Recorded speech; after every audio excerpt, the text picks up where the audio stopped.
Assalamualaikum warahmatullahi wabarakatuh. Di kesempatan kali ini saya akan share suatu tutorial sederhana tentang manajemen jaringan komputer menggunakan perangkat atau device yang sangat powerful, yaitu router mikrotik. Adapun mikrotik yang saya pakai kali ini yaitu RP941 Hub Lite, di mana mikrotik ini adalah mikrotik yang paling murah di kelasnya, memiliki fitur yang komplit dan terjangkau harganya. Mikrotik ini bisa diperoleh dengan harga tidak sampai 400.000, punya fitur komplit, punya 4 buah port Ethernet, Ether yang satu pakai untuk internet, Ether 2, Ether 3, Ether 4, dan Ether WiFi yang ada di dalam ini bisa dimaksimalkan semaksimal mungkin untuk memanage jaringan yang ada di rumah atau di skala yang kecil. Untuk kesempatan kali ini akan saya gunakan layout sederhana seperti ini.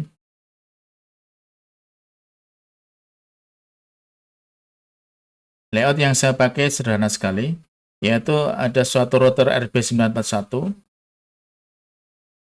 Ether 1 saya hubungkan dengan ISP menggunakan IP DHCP client.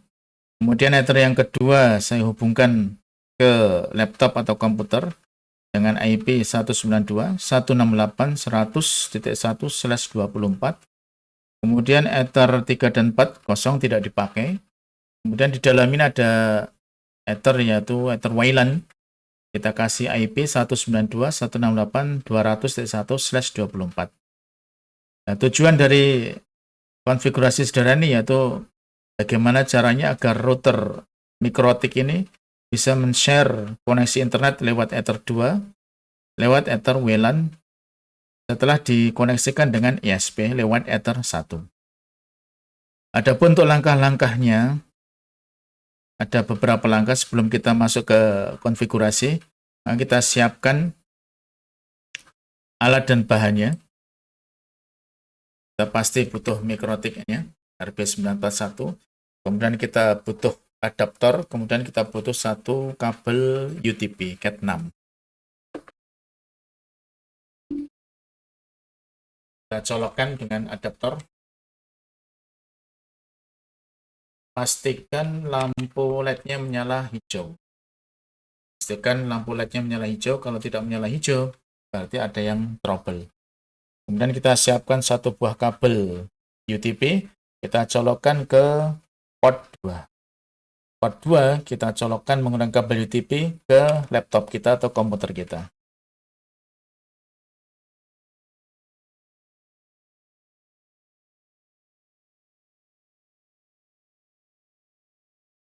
Oke, seperti ini. Pastikan juga nyala hijau lampu LED-nya.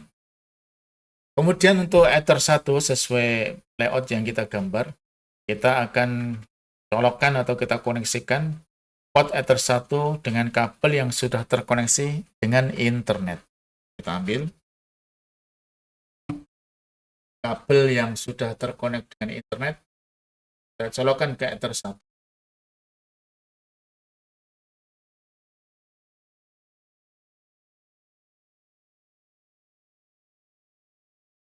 Seperti ini.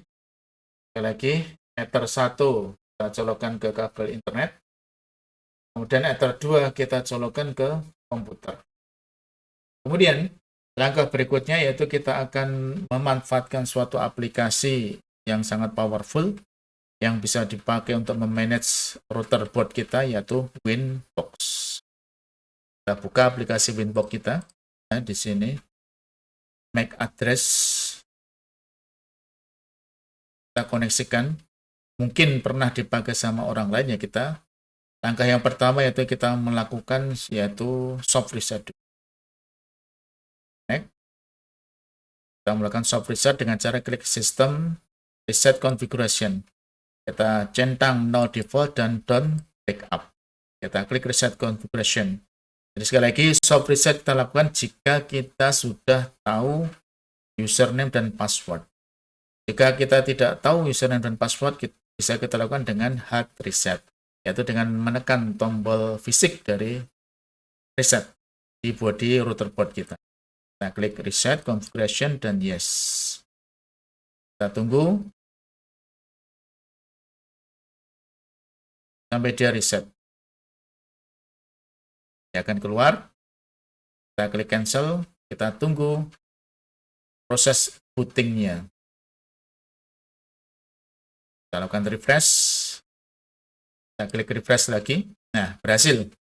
Kita sudah berhasil melakukan soft reset. Jadi sekali lagi, soft reset kita lakukan jika kita sudah tahu informasi dari username dan password. Jika kita belum tahu informasi username dan password, bisa kita lakukan dengan hard reset dengan cara menekan tombol fisik resetnya. Kita pencet selama 15 detik. Kemudian kita cabut power adaptornya sambil tetap ditahan tombol resetnya. Kemudian kita colokkan power adaptornya, kemudian kita tunggu sampai 15 detik yang kedua dan lepas. Itu cara-cara kita dalam melakukan hard reset. Oke, langkah berikutnya yaitu langkah yang kedua, kita akan login menggunakan MAC address. Pastikan loginnya yaitu admin, passwordnya kosong, settingan dari pabrik seperti itu. Kemudian kita klik connect. Jadi sekali lagi pakai MAC address. Jadi tidak usah ngetik manual satu persatu, cukup dengan klik MAC address, maka alamat MAC address dari Ether 2 sudah terbaca di sini, sudah tertulis di situ. Kita klik connect. Oke, berhasil. Di tampilan awal untuk versi router OS versi 649 ke atas, maka diminta untuk membuat suatu password. Maka kita isikan password yang gampang, 12345. Confirm password 12345. Kemudian kita klik change now. Kita keluar. Kemudian kita akses kembali router board kita dengan password yang baru. Kita klik connect. Oke, berhasil. Kita sudah berhasil melakukan soft reset dan kita sudah berhasil membuat password yang baru dan kita sudah berhasil melakukan login di router board kita. Kemudian langkah berikutnya yang perlu kita lakukan yaitu kita akan memberikan identitas router dan masing-masing interface. Ini penting agar router kita yang jadi host ini dikenali di jaringan komputer kita. Kita kasih nama yang unik, yaitu dengan cara masuk ke menu sistem identity.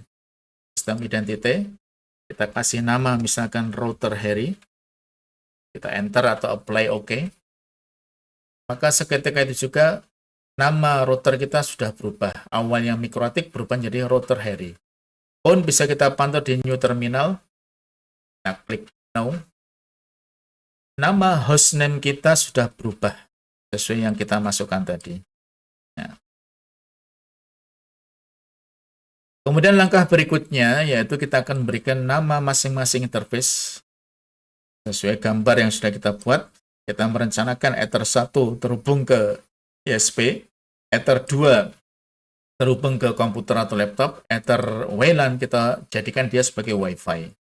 Kita double klik, kita kasih nama misalkan ISP, enter. Ether 2 kita kasih nama misalkan admin, enter. Ether 3 kosong, tidak kita pakai. Ether 4 kosong, tidak kita pakai. Ether WLAN kita nyalakan atau enable dengan cara klik centang. Kemudian kita kasih nama di sini, misalkan Wi-Fi. Itu langkah yang kedua, yaitu memberikan identitas router dan memberi nama masing-masing interface. Kemudian langkah yang ketiga, kita akan membuat user baru dan menghapus user admin. Caranya sangat mudah sekali. Kita klik sistem user. Lagi sistem user, kita klik. Di sini masih ada satu user yaitu admin itu sendiri. Nanti kita akan hapus. Tapi sebelum hapus, kita buat user baru dulu. Nama kita misalkan. Kemudian hak aksesnya kita kasih hak akses full. Passwordnya misalkan 12345. Apply, oke. Oke, kita sudah berhasil membuat satu buah user dengan hak akses full. Kita akan tes, kita akan uji dengan cara exit.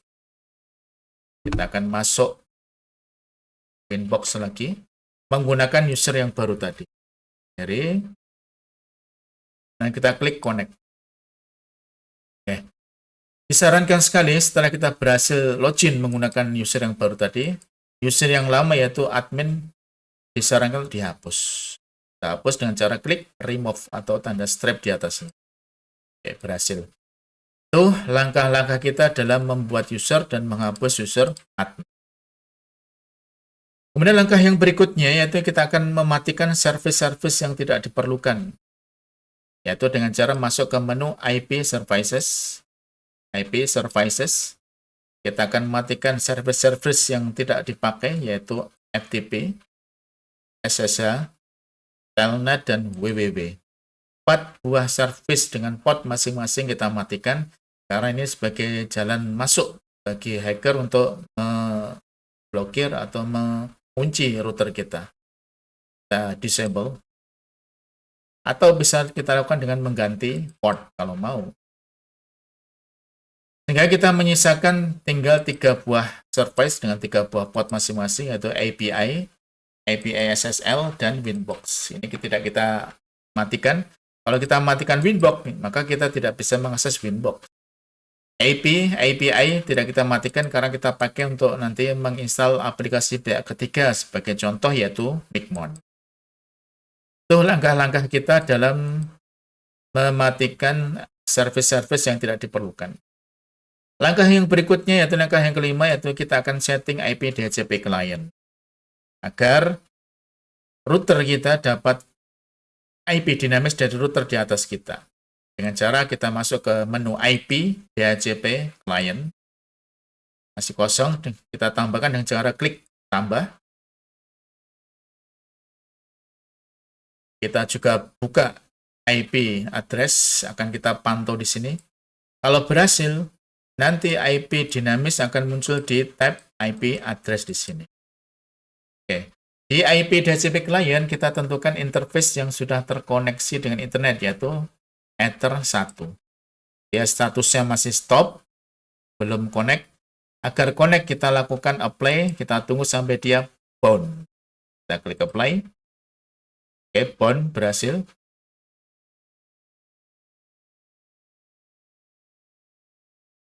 Kemudian kita klik cetak statusnya, kita klik, dia sudah dapat IP 100.3/24. 100.3/24.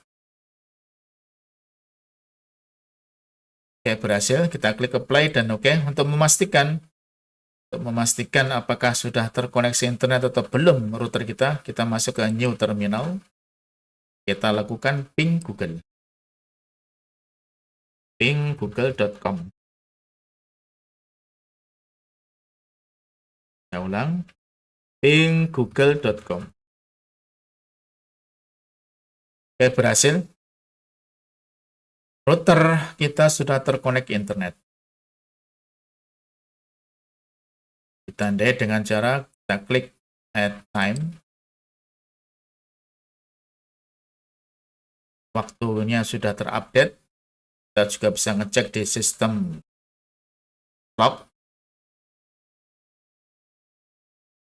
Waktunya sudah terupdate.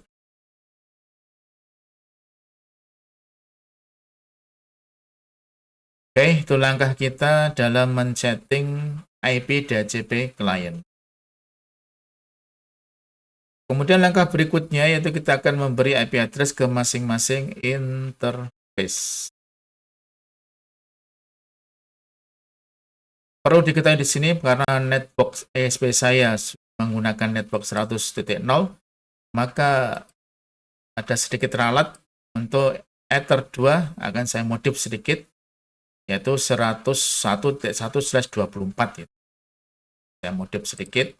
Ether 2 saya kasih IP 192.168.101/1/24.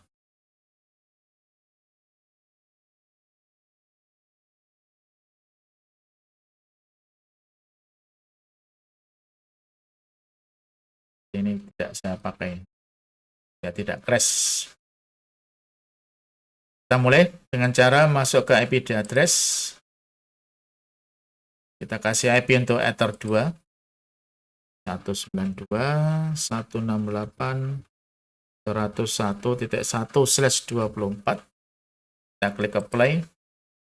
Kemudian kita copy, kita kasih IP untuk WiFi. Kita kasih alamat 201/24. Apply, oke. Oke, kita sudah berhasil membuat IP address di masing-masing interface kita. Kemudian langkah berikutnya yaitu kita akan men-setting yaitu IP DNS. Kita akan memberikan DNS Google dengan cara masuk ke IP DNS. Kita masukkan DNS Google 8888 dan 8844. Kita centang allow remote request agar dia senantiasa mendapatkan request dari DNS Google, saat dia off dan up. Kita klik apply, oke. Oke, kemudian langkah berikutnya yaitu kita akan setting IP DHCP server di Ether 2 dan Ether Wi-Fi agar setiap klien yang terhubung dengan Ether tersebut bisa mendapatkan IP secara dinamis. Caranya, kita masuk ke IP DHCP client, IP DHCP server, mohon maaf. Kita klik setup. Yang kita setting sekali lagi yaitu Ether 2 dan Ether Wi-Fi. Kita klik. Kenapa Ether 1 tidak kita setting? Karena Ether 1 sudah mendapatkan IP dinamis. Jadi sekali lagi, karena Ether 1 sudah mendapatkan IP dinamis dari router di atasnya. Jadi kita ulangi, DHCP setup, kita klik, kita pilih Ether 2, kita klik next sampai successfully.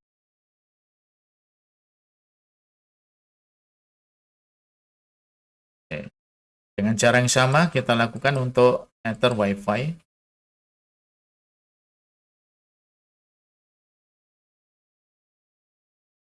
Oke. Pemberian IP DHCP server sudah selesai. Sekarang saatnya kita akan setting IP firewall NAT. Kita akan kasih NAT agar IP-IP lokal bisa dikenali oleh IP publik di internet. Caranya yaitu kita masuk di IP firewall NAT. Kita tambahkan NAT baru, yaitu chain-nya src NAT. Out interface, kita pilih interface yang sudah terkonek internet. Kemudian action-nya must curate. Jadi sekali saya ulangi. Chain-nya src NAT, out interface ISP, action-nya must curate. Kita klik apply. Oke. Itu langkah-langkah kita dalam men-setting, mengkonfigurasi dasar mikrotik agar mikrotik kita bisa memberikan akses koneksi internet di setiap interface yang ada. Kita tunggu. Harusnya komputer kita atau laptop kita sudah terkoneksi internet. Jika belum terkoneksi, maka bisa kita lakukan yaitu enable atau disable network kita. Kita lihat di sini statusnya belum mendapatkan IP address. Agar dia mendapatkan IP address, kita lakukan disable dan enable. Disable kemudian enable. Dia akan putus.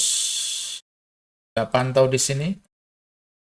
Klik kanan status, pastikan sudah berubah jadi internet. Klik detail, pastikan IP DHCP sudah masuk. Gateway sudah masuk yaitu 101.1. Statusnya sudah internet. Kemudian kita cek apakah komputer kita sudah connect atau belum. Dapat dipantau di sini sudah berubah bola dunia menjadi internet akses. Kita pastikan dengan cara ketik cmd. Kita akan melakukan ping Google. Google.com. Oke, berhasil. Ctrl C. Kemudian kita pastikan sudah dapat IP atau belum dengan cara ketik IP config tanpa spasi. Enter. Kita lihat di sini bahwa router saya sudah mendapatkan IP 101.254. Ya, bisa dipastikan, bisa disimpulkan router kita sudah bisa memberikan akses internet di setiap interface yang terhubung dengan jaringan kita lewat mikrotik. Adapun dengan cara yang sama, di WiFi kenapa dia masih merah, ini perlu kita setting juga di bagian wireless agar dia tidak merah.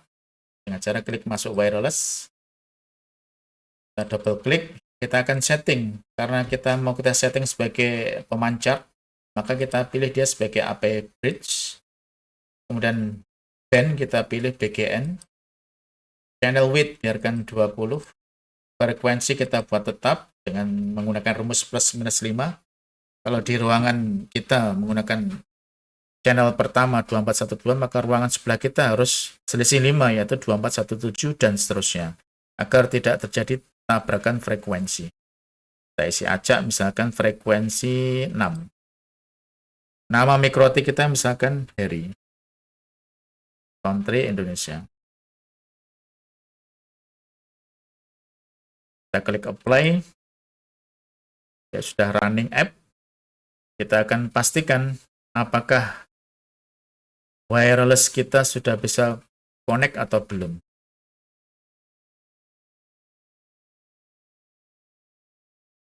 Kita lihat di IP DHCP server masih merah. Kenapa masih merah? Karena belum ada klien yang belum connect dengannya. Kita uji coba. Kita nyalakan wireless kita. Kita konekkan dengan WiFi yang barusan kita buat.